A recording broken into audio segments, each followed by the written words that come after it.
Alors, merci aussi, bien entendu, aux collègues de l'INRS pour l'invitation. C'est toujours un plaisir. Et bonjour à tous et à tous, ici en présentiel dans l'auditorium, mais aussi en ligne. J'espère que vous êtes nombreux à nous suivre pour cette journée. Alors, donc, dans un premier temps, je vais vous d'abord expliquer que cet exposé va se focaliser uniquement sur la fabrication additive métallique et même sur un procédé particulier, la fusion sur lead poudre, donc le procédé du type SLM. Donc, j'en profite pour rappeler que je ne vais pas du tout parler de ce procédé parce qu'il y avait la conférence du professeur Alain Bernard tout à l'heure qui l'a bien fait. Donc, allez sur le replay. Première pub pour le replay, il y en aura un certain nombre d'autres durant cette présentation. Donc, bien entendu, il y a un certain nombre d'avantages au niveau de cette technologie de fusion laser sur lit de poudre. Mais moi, je vais plutôt vous parler d'un certain nombre de verrous qui peuvent exister. Il y a bien entendu des verrous économiques, des verrous scientifiques, des verrous réglementaires. Et moi, aujourd'hui, j'ai 15 minutes pour prendre la suite de ce qu'a fait Laureline, pour vous expliquer un petit peu un certain nombre de choses sur le verrou sanitaire, sur comment mieux prendre en compte et d'aller vers une mesure préventive, maîtrise préventive de ces risques.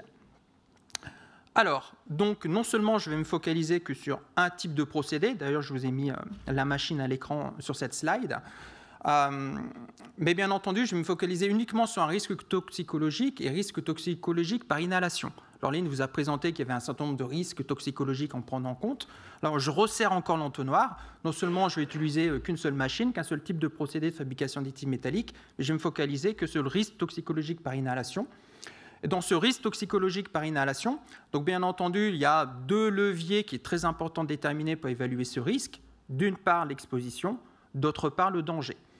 Donc, dans un premier temps, au niveau du risque nanotoxicologique induit par les émissions, donc je vais plutôt me focaliser, parce que le temps est assez court, sur les données plutôt d'exposition, tandis que sur le risque toxicologique lié à la réutilisation de la poudre métallique, cette fois-ci, je vais plutôt me focaliser sur le danger et sur le lien entre la modification des paramètres physico-chimiques de ces poudres métalliques et leur danger et leur toxicité intrinsèque. Peut-être juste quelques mots, juste pour rappeler pourquoi on parle de réutilisation de poudre métallique. Bien entendu, lorsqu'on va utiliser ce procédé de fusion sur lit de poudre, seule une petite partie de la poudre va être fusionnée pour créer cette pièce imprimée. Donc une quantité importante, majoritaire de la poudre va rester entre guillemets libre, non liée. Et pour des raisons économiques, parce que ces poudres coûtent cher, on va donc devoir les réutiliser. Et donc c'est dans ce cadre, et les fabricants de machines ou ceux qui les utilisent savent qu'à partir d'un certain nombre de cycles de réutilisation, on va avoir des propriétés au niveau des poudres imprimées qui vont être différentes, parce que notamment il va y avoir des modifications de ces paramètres physico-chimiques. Et donc ce qui fait que ces modifications de paramètres physico-chimiques vont induire des variations de propriétés de la pièce imprimée. Ce sont également des variations de propriétés physico-chimiques qui peuvent induire un danger intrinsèque, une toxicité qui peut être différente. Donc, pour être très très simpliste, on peut déterminer 5 grands paramètres clés physico-chimiques qui vont agir sur la toxicité par inhalation. Donc, Laureline nous a déjà parlé du diamètre aérodynamique et du dépôt pulmonaire. Donc, je vais juste rajouter, bien entendu, ce qui est très important à caractériser, ça va être la surface spécifique, les concentrations en nombre ou en masse, et Sébastien Beau nous a déjà expliqué l'importance de déterminer les concentrations, mais aussi la taille de ces aérosols, de ces émissions, que ce soit en nombre ou en masse. Donc, allez voir en replay l'exposé brillant de Sébastien tout à l'heure. Et bien entendu, la composition chimique, qui est un paramètre clé de la toxicité. Alors, donc, on va d'abord regarder ce risque nanotoxicologique. Donc, encore une fois, passer après Sébastien me permet d'aller beaucoup plus rapidement sur ces campagnes de mesurage que l'on a effectuées. Donc, ça reprend tout à fait ce qu'a décrit Sébastien tout à l'heure dans son exposé, au niveau de campagnes, à la fois multiparamètres et multipoints. Donc, je ne vais pas vous expliquer l'ensemble de ces appareils qui sont totalement similaires à ce qu'a exposé Sébastien tout à l'heure. Ce qu'il faut retenir, c'est le petit tableau que vous voyez en bas à gauche. C'est-à-dire qu'on a 3 échelles sur lesquelles on a mesuré l'exposition, que ce soit au niveau de la source, donc à l'intérieur de la machine de fabrication additive métallique de type SLM, au niveau du champ proche, c'est-à-dire environ 1,2 m et une hauteur d'environ 1 m de la machine, et sur l'opérateur. Et pour ces 3 différentes échelles, on peut s'intéresser à un certain nombre d'opérations, que ce soit le bruit de fond, donc l'aérosol ambiant, mais aussi le chargement en poudre de la machine, l'étape de fabrication, le déballage, c'est-à-dire le fait de récupérer la pièce, le nettoyage et tous les éléments de post-fabrication.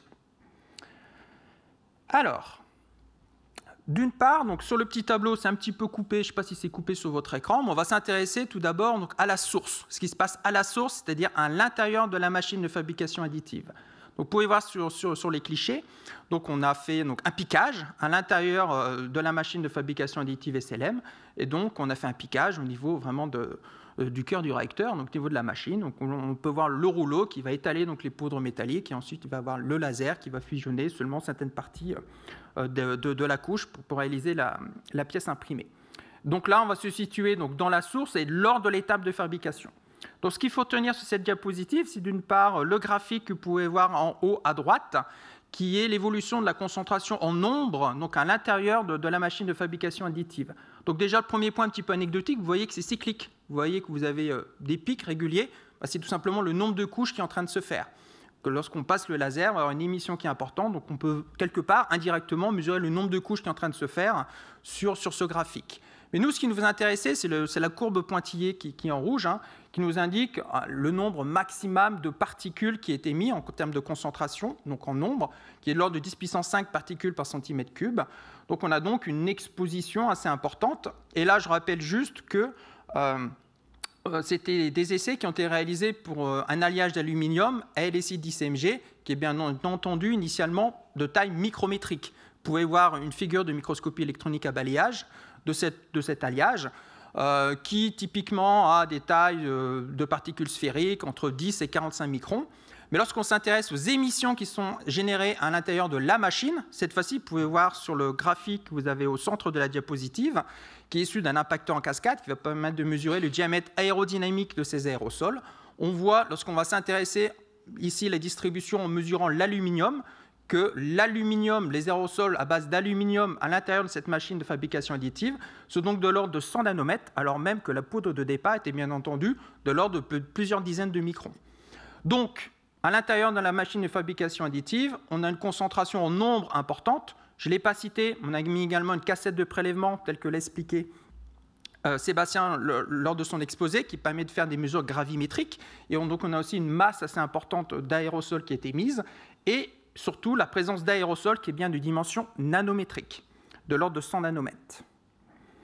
Donc maintenant, on va s'intéresser à ce qui va se passer donc, en champ proche, lors de différentes phases, que ce soit la fabrication, la récupération de la pièce, le nettoyage et tous les éléments post-fabrication.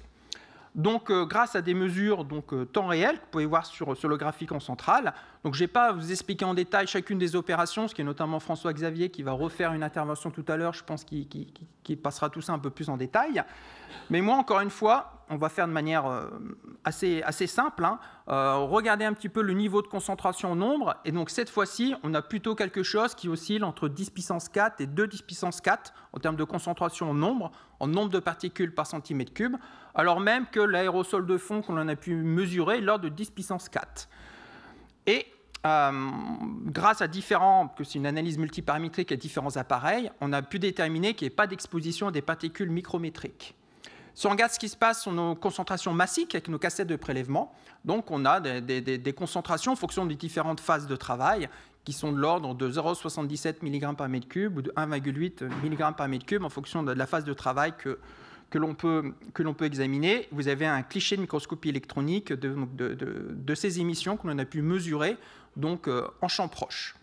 Donc là, ce qu'il faut retenir, si on fait encore extrêmement simple, en champ proche, on va avoir un niveau d'exposition qui est du même ordre de grandeur de celui de l'aérosol de fond, qu'on a au maximum à rapport 2 par rapport à l'aérosol de fond, et par rapport au résultat précédent au niveau de la source, on est à un rapport 10 fois moins.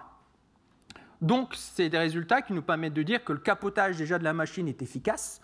C'est quand même un premier bon point, même si on a encore une fois des concentrations massiques qui peuvent être quand même assez importantes, qui peuvent être mesurées pour certaines phases.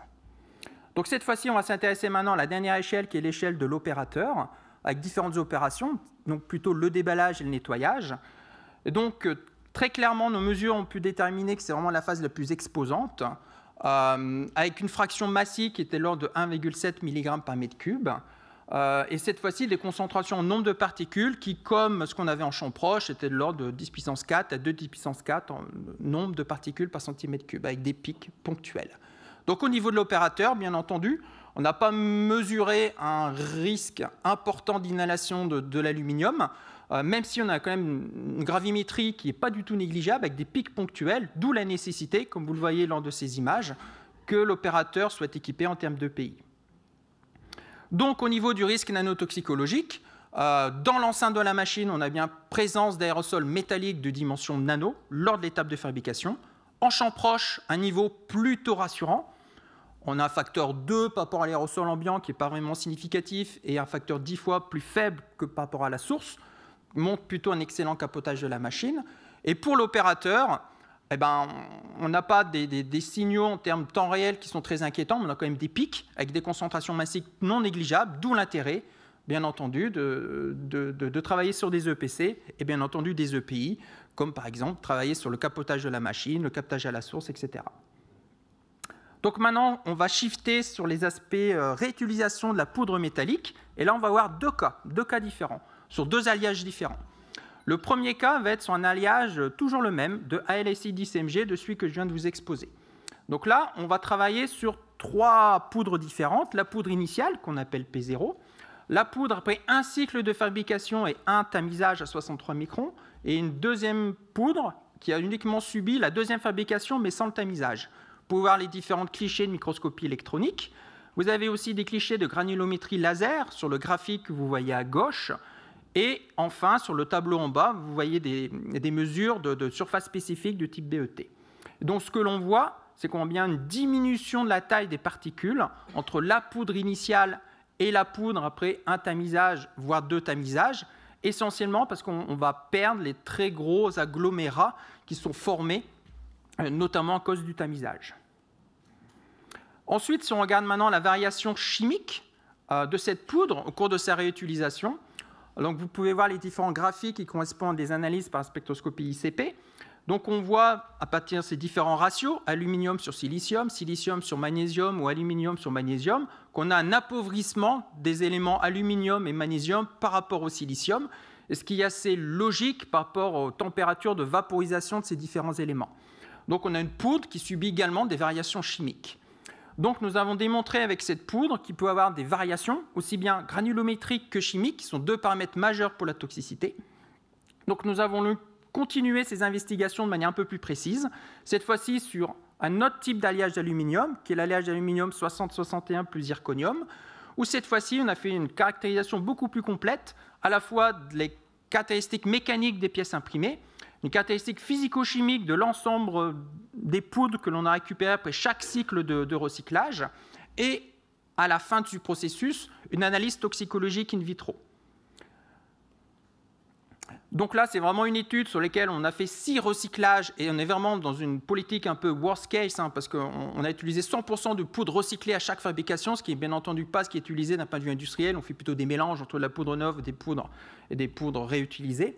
Alors, ce qu'on a pu voir, contrairement à l'alliage précédent, que pour cet alliage, en fait, on a très peu d'impact sur la morphologie et la granulométrie, sur la composition chimique, sur le taux d'humidité ou sur la densification du lit de poudre en fonction de ces 6 cycles.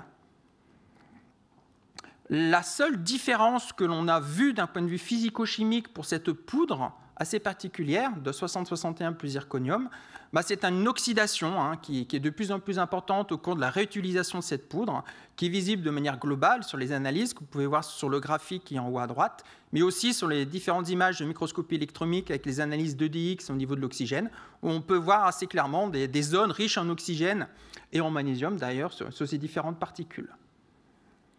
Donc ensuite, sur cette poudre qui paraît quand même relativement stable d'un point de vue physico-chimique, donc a priori ne pas avoir de variation toxicologique, on a voulu le vérifier. Donc on a fait la toxicologie in vitro. Donc bien entendu, ce n'est absolument pas l'alpha et l'oméga, c'est juste un paramètre, la toxicologie in vitro, surtout très utile quand on fait de la comparaison comme ici, entre la poudre neuve ou la poudre après 6 cycles. Mais bien entendu, ce n'est pas destiné à remplacer ni l'in vitro et ni encore moins l'épidémiologie. Donc là, je fais aussi référence notamment aux études que veulent mener les collègues de l'INRS sur un suivi épidémiologique qui est vraiment très important à réaliser. Donc là, sur ces études toxicologiques, on va suivre l'évolution de 2 facteurs biologiques. D'un côté, vous avez un facteur qu'on appelle la LDH, Je ne vais pas rentrer dans les détails, mais c'est un marqueur qui permet de suivre la cytotoxicité, donc la capacité de les poudres à faire mourir les cellules. Et de l'autre côté, un marqueur qui est plutôt sur les réactions pro-inflammatoires, qu'on appelle le TNF-alpha. Et ce qu'il faut retenir, c'est que vous voyez l'échantillon 0, donc 9, et l'échantillon 6, vous voyez des profils totalement similaires, quelle que soit la dose d'exposition en particules aux cellules. Donc il n'y a pas de variation de la toxicologie in vitro pour cette poudre qui est très stable, ou également en termes de toxicologie. Donc ce qu'il faut retenir au niveau de la réutilisation des poudres métalliques, c'est que bien entendu, je mets le bémol, pour cet alliage, bien entendu, ça va varier en fonction de l'alliage et voire même du procédé, mais on a vu que dans des cas, il peut y avoir des modifications des propriétés physico-chimiques importantes des poudres métalliques, dans d'autres cas, ce n'était pas stable. Donc on a une stabilité d'un point de vue physico-chimique qui peut être très variable, même pour une même machine, pour un même procédé, pour différents types de poudres. Par exemple, c'est ce qu'on a vu lorsqu'on a comparé l'alliage ALSI 10-MG à l'alliage 60-61 plus zirconium. Ainsi, le risque potentiel qui est induit par cette modification des paramètres physico-chimiques qui peut altérer potentiellement donc, le profil toxicologique doit être vraiment examiné au cas par cas. Actuellement, on n'a pas une compréhension suffisante pour faire autrement qu'au cas par cas. Donc, je vous remercie pour votre attention.